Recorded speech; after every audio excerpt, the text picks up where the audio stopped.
सबसे पहले जो कैबिनेट मेंबर है उन सबको शुभकामनाएं। शुभकामनाएं इसीलिए महेश भाई कि ये ऐसे लोग हैं कि ड्यूटी ज्वाइन करने से पहले ही काम पर लग गए। रात को 1-1 बजे तक काम पे लगे हुए थे। अच्छा है, आज से आपका एक नया क्लास शुरू हो रहा है जिसमें आप कुछ नया सीखने वाले हैं। उस क्लास का नाम है नेतृत्व। एक नेतृत्व कैसे किया जाता है वो आपको सीखने को मिलेगा। इसलिए नेतृत्व यानी अधिकार नहीं, याद रखना, कर्तव्य। नेतृत्व यानी कर्तव्य। धीरे धीरे हम सारे पाठ सीखेंगे, लेकिन अभी बारिश हमको जितना बोलने दे ऐसा हम बोलेंगे। जैसे कि जिसको भी किसी को लीड करना है, नेतृत्व करना है, किसी का लीडरशिप करनी है, तो सबसे पहला स्टेप क्या होना चाहिए, ये यदि हम विचार करें तो स्मृति में आता है कि सबसे पहला उसका काम हो सकता है आत्मानुशासितता, स्वयं डिसिप्लिन। पहले खुद को बदलना, तभी आप दूसरे को बदल सकते हैं। क्योंकि लीडर वह है जो अपने कार्य और अपने विचारों से अपनी टीम को प्रभावित करे और प्रेरित करे, विचारों से और कार्यों से, दोनों से। इसीलिए पहले खुद को बदलना पड़ेगा। आज से आपका दायित्व भी बढ़ जाता है, आपका श्रम भी बढ़ेगा।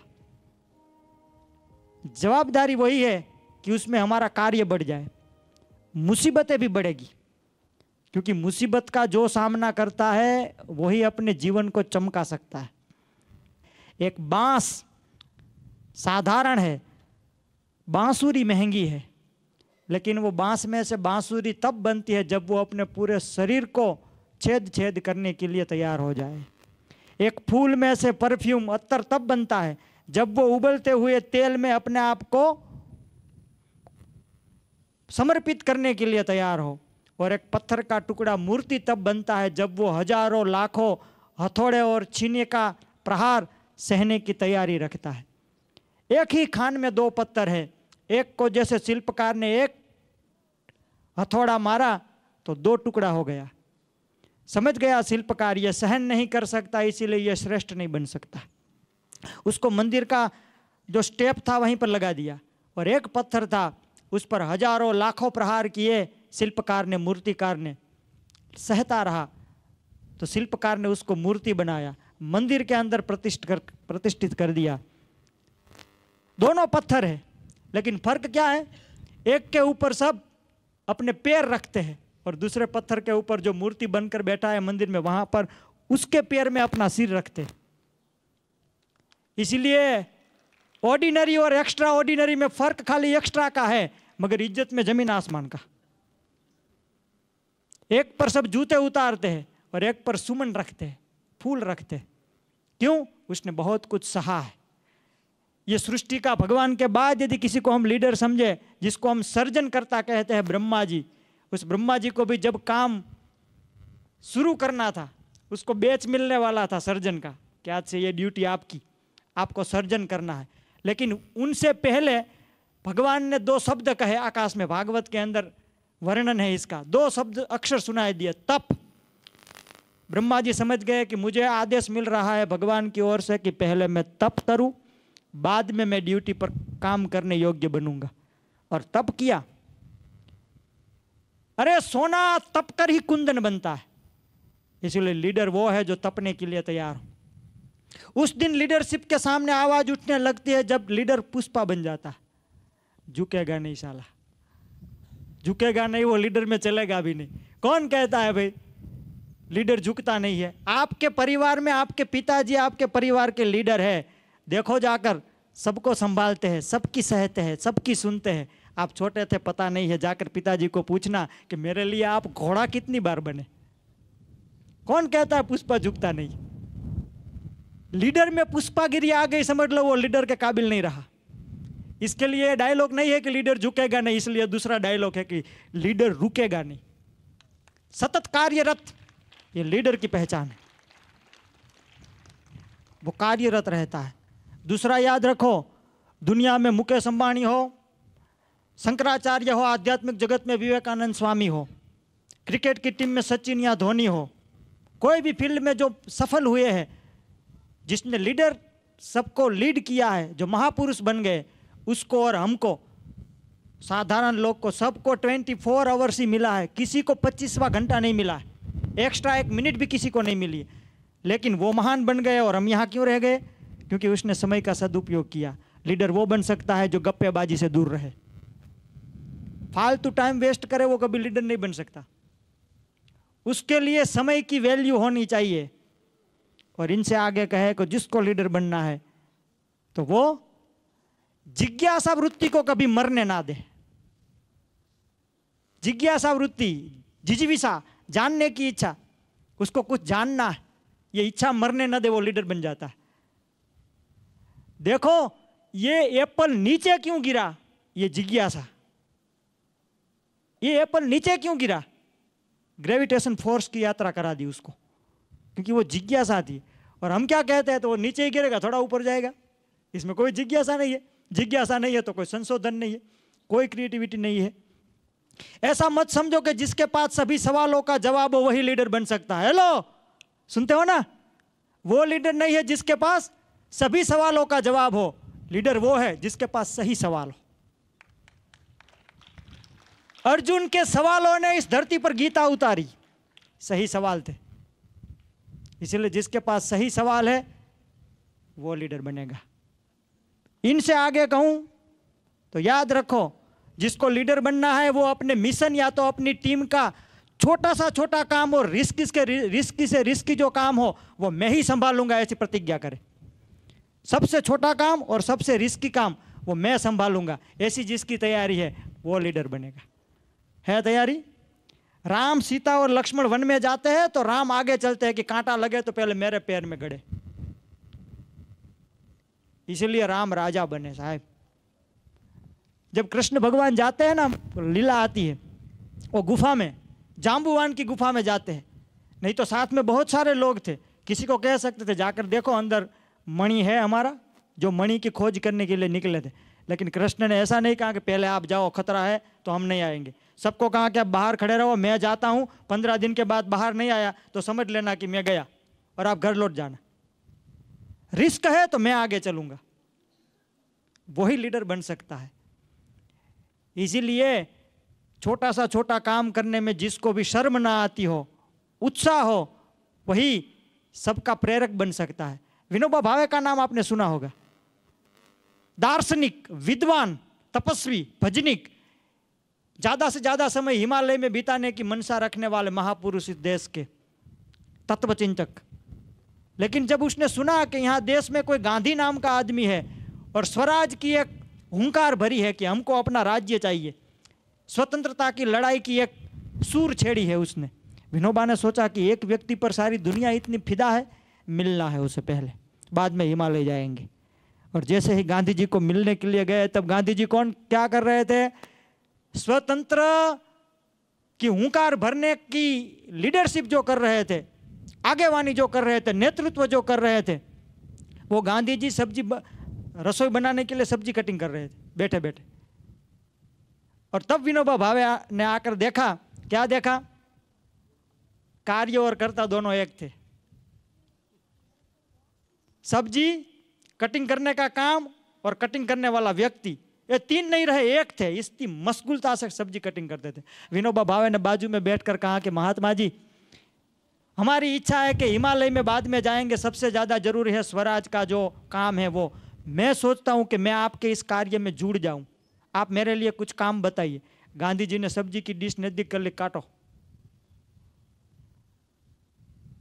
काटने लगे क्योंकि विद्वान थे। नहीं तो ऐसा कह सकते थे कि अरे ये काम मुझे कहां दिया, मुझे मेरे लेवल का काम दो, मैं विद्वान हूं, मुझे कुछ और काम दो, मैं लोगों को जगा सकता हूं, अपने पास बुद्धि प्रतिमा है। ऐसा नहीं कहा, सब्जी काटने लगे क्योंकि गांधी जी का मैसेज समझ गए कि देश की सेवा वही कर सकता है जिसके लिए कोई काम छोटा ना हो। तुम ये नहीं कर सकते तो तुम वो भी नहीं कर सकते। इसीलिए छोटा काम नहीं करेंगे तो बड़ा कभी नहीं बनेंगे। तो लीडर क्या करे? रिस्की काम और छोटा काम मैं ही करूंगा ऐसी प्रतिज्ञा करे।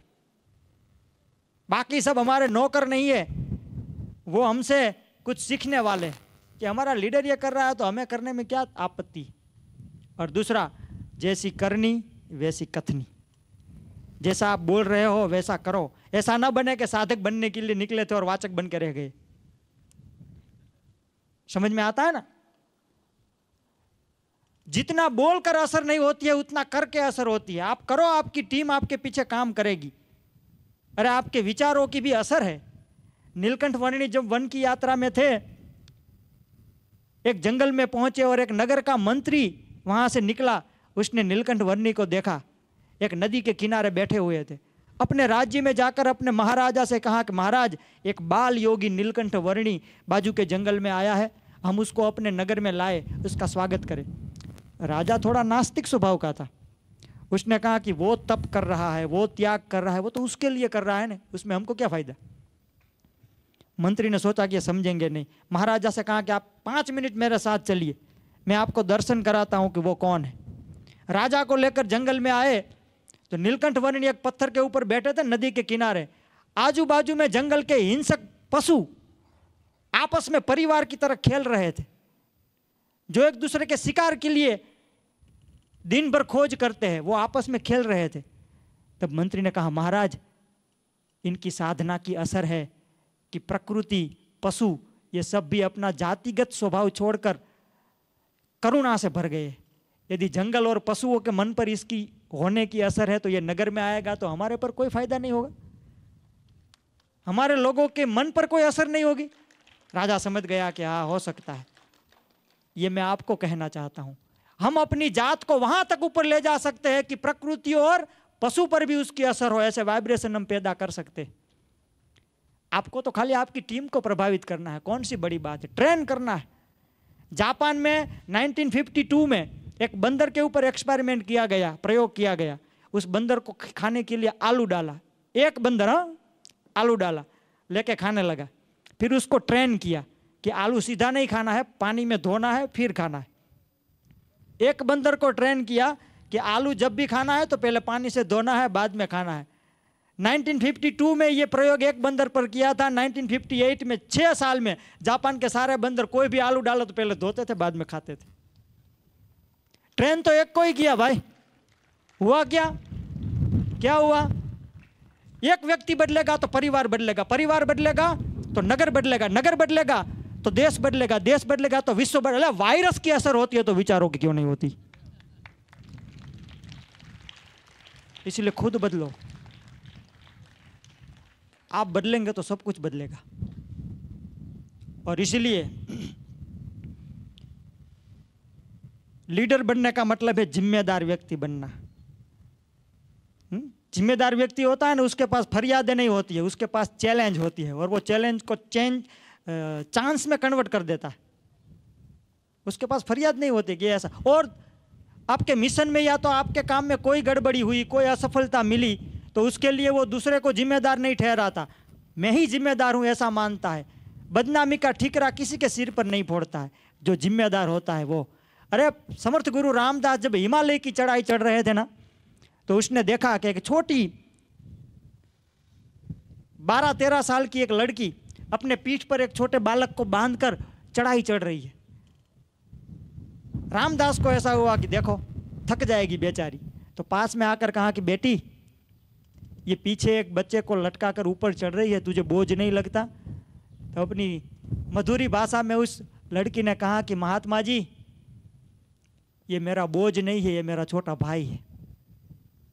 समर्थ गुरु ने अपनी डायरी में लिखा कि हिंदुस्तान की बेटियों को अपने भाई का बोझ नहीं लगता, क्योंकि वो जिम्मेदारी थी, इसीलिए जिम्मेदारी का कभी बोझ नहीं लगता। जिम्मेदारी कम उम्र में बड़ा बना देती है, जिंदगी की हर मुसीबतों से लड़ा देती है।